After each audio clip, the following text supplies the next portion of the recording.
Det er tidlig lørdag morgen.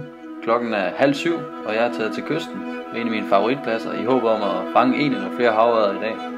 Naturen viser sig fra sin bedste side, og billederne taler vist mere eller mindre fra sig selv. Vandtemperaturen er 3 grader, og det skulle vise sig at være en af de gode dage ved kysten.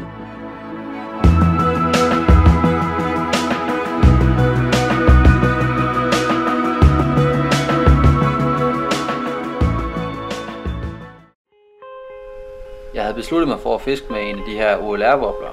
Jeg har fået med min storebror, og de skulle selvfølgelig have et skud på dagen.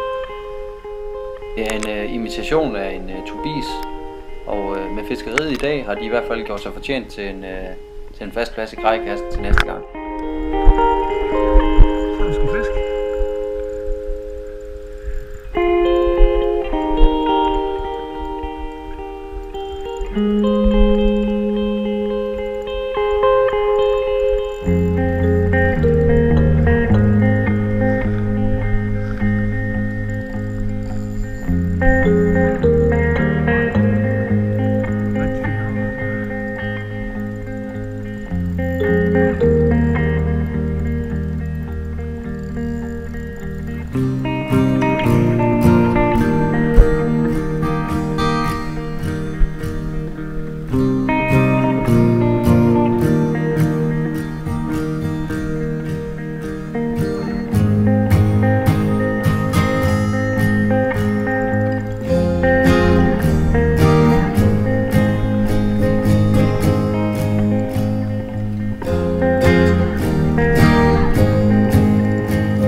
Jeg havde efterhånden fisket et par timer uden kontakt med fiskene, til trods for at jeg egentlig kunne se, at de jævnligt var på at bryde overfladen, så jeg besluttede mig for at skifte til noget radikalt anderledes og satte et 20 grams Hansen blink på, og det skulle vise sig at være et fornuftigt træk.